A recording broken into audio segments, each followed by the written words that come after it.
இது கார்பெட் இல்லம்மா, ஒரு ஆள் படுத்திருக்கிறாரு. கேட்டேன், நல்லா இருக்கா? இந்த அனுபவம் எனக்கு கிடையாதுமா. யாருக்காகவும் பதவிக்காக ஆசைப்பட்டு யாருக்காக விழுந்த அனுபவம் எனக்கு கிடையாது. முதல்ல அந்த அம்மா ஜெயலலிதா அம்மா காலில் விழுந்தாங்க, டைரக்டா போயிட்டா. அதுக்கப்புறம் அந்த அம்மா இறந்தோடனே இந்த அம்மா சசிகலா அம்மா காலில் விழுந்தாரு. அந்த அம்மா ஜெயிலுக்கு போயிட்டாங்க. அதுக்கப்புறம் டிடிவி காலில் விழுந்தாரு. அப்புறம் அவர் காலை வாரி விட்டுட்டு ஓபிஎஸ் காலில் விழுந்தாரு. ஓபிஎஸ் இப்ப நம்ம டீமுக்கு வந்துட்டாரு. இப்ப அவர் காலம் இல்லைன்னு நேரா டெல்லிக்கு போய் மோடி காலில் விழுந்து கிடக்கிற முரட்டு அடிமை திரு எடப்பாடி பழனிசாமி அவர்கள் இங்க இருக்காரு. ஊர்ந்து ஊர்ந்து போய் முட்டி தெரிஞ்சு அந்த முரட்டு அடிமைக்கு நம்ம எல்லாம் டேபிள பார்த்தா என்ன பண்ணுவோம்? உட்காந்து எழுப்போம், புக் வைப்போம், உட்காந்து சாப்பிடுவோம், தட்டு வச்சு சாப்பிடுவோம். ஆனா ஒருத்தர் டேபிள பார்த்தாலே நான் உள்ளதான் பூந்து போவேன்னு அடம் பிடிக்கிற ஒருத்தர் தான் தவழ்ந்து தான் போவேன்னு ஒருத்தர் இருக்கிறார். அவர் தான் திரு எடப்பாடி பழனிசாமி. அது எப்படி தவழ்ந்து போவார் தெரியுமா? எதிர்க்க இருக்கவங்க பயந்து ஓடுற அளவுக்கு தவழ்ந்து போவார். டேபிள பார்த்தா விட மாட்டார். அந்த எடப்பாடி பழனிசாமி அவர்களுக்கு இந்த முறை இந்த தேர்தலில் ஒரு சரியான பாடத்தை கத்துக் கொடுக்கணும். உதயநிதி ஏதோ பேசிட்டு இருக்காரு பாவம். எடப்பாடி காலை தேடினார்னு பேசுறார். எவ்வளவு ஆணவ பேச்சு!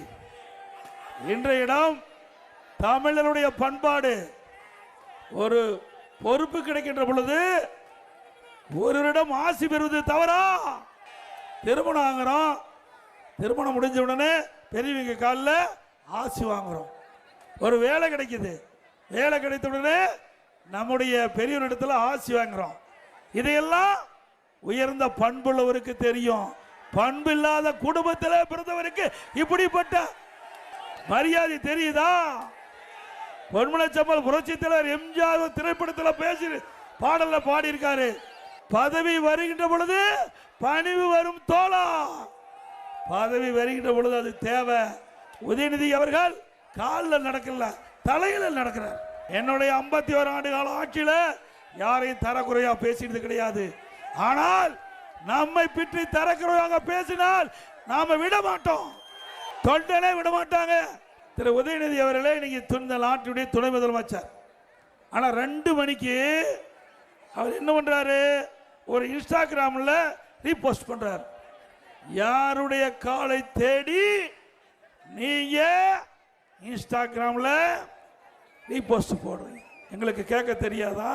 அது மட்டுமல்ல, ஏற்கனவே நீங்க இப்படி காலை தேடி போய் தான் பால்டால் குடிச்சு தப்பிச்சிருக்கிறீங்க. மீண்டும் பால்டால் குடிச்சா உங்க பாடி தாங்காது தம்பி. எங்க பாடி வலுவான பாடி. நான் விவசாயி. எவ்வளவு பணக்காரன் இருந்தாலும் அதிகாரி கண்டா பயப்படணும். நம்ம பயம் இல்லாத ஒரே தொழில் வேளாண்மை தொழில், விவசாய தொழில்.